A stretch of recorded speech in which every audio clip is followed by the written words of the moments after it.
Whoever controlled the Mississippi controlled the West. This was what the Civil War was all about. Oh yes, it was about slavery, sort of. Slavery was what prompted secession.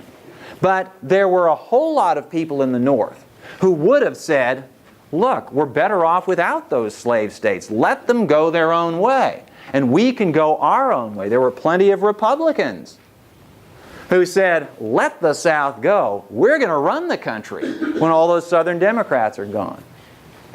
But when those Southwestern states went out, then Lincoln had to fight. And Lincoln, from Illinois. Illinois' lifeblood was the Ohio and Mississippi River system. Now, it is a curiosity of history, sort of a curiosity of the history of technology, that secession occurred just when it did. If it happened 20 years later, the reaction in the North might have been quite different. As late as 1860, water travel was the way things went long distances.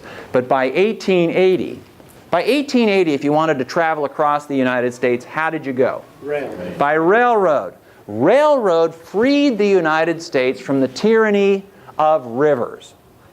Okay? Imagine, suppose things had held together till 1880, and the South had seceded then. Suppose there were already 3 or 4 transcontinental rail lines.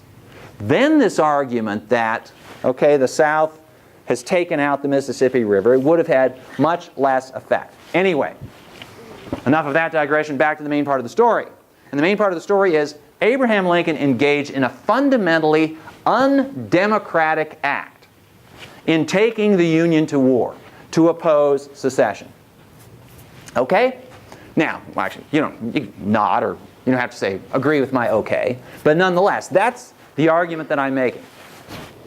And I think it's a pretty strong argument, which then raises the question, okay, so what's the big deal about democracy? Is democracy always going to give us the right answer? Was Lincoln wrong in opposing secession? See, here's a case where doing the right thing, and I happen to think Lincoln did the right thing in opposing secession. I think North and South are far better off because of Lincoln's action.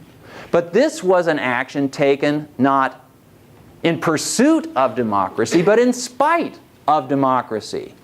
Do there come moments, critical moments in history, where leaders of democratic societies have to do undemocratic things? Does democracy sometimes give us the wrong answer?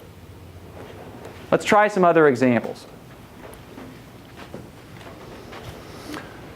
In the 1930s, Franklin Roosevelt, a liberal president, elected on a liberal platform, had to deal with the long-standing issue of race relations in the country. Franklin Roosevelt was as liberal-minded as the next person, maybe not quite so liberal-minded as his wife, Eleanor. Eleanor Roosevelt was something of the Roosevelt family and the Roosevelt administration's conscience on civil rights. Eleanor Roosevelt was constantly pushing her husband Franklin to do more on the issue of civil rights. In 1937, supporters of civil rights, opponents of the Jim Crow system of segregation in the South, opponents of the brutal practice of lynching in the South, proposed a federal law outlawing lynching.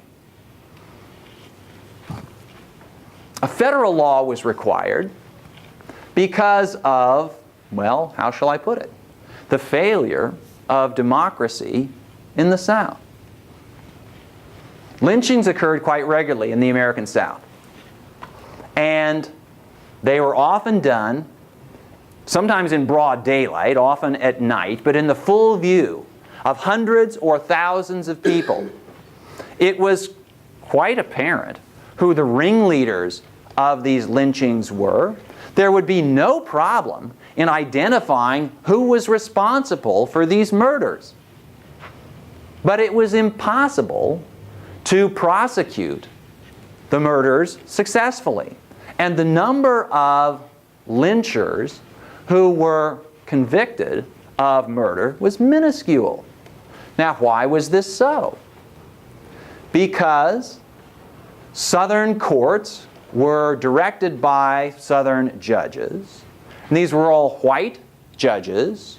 And here's the more important point. They were all elected judges. In the South, let me ask you, in Michigan, how are judges chosen? Are they state judges? Are they county judges? Are they elected or appointed? Elected. Okay, this is not unusual. There's some states where they're appointed. Now how are federal judges chosen? Appointed. This is a big deal. It's a big deal because if you are elected, and in Texas typically, judges in many cases were appointed first, but they had to run for election.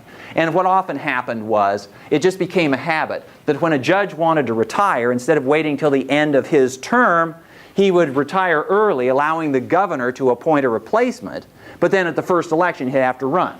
But he had at that point the advantage of incumbency. Anyway, the Jim Crow system in the South had effectively disfranchised all African Americans.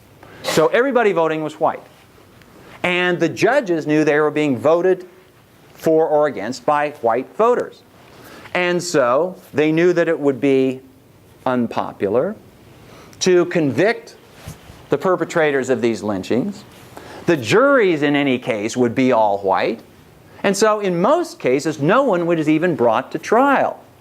Now, this was defended by those people who chose to defend it as an exercise of Southern democracy. Simply, you don't have to call it Southern democracy, democracy. Majority rules. And if the majority thinks that lynching is non-prosecutable, okay. Well, the supporters of a federal lynch law wanted to take this crime out of the state courts and put it in federal courts for the principal reason that federal judges can be just as unpopular as they want because they've got no-cut contracts for life. You can't get rid of them. And, now wait, what does this mean? This is a recognition of a failure of democracy. What you're doing is you're taking this question out of the control of the people of America and giving it to these essentially unaccountable judges. Okay, so civil rights reformers in Congress are pushing for this federal civil rights law. Eleanor Roosevelt thinks it's a great idea.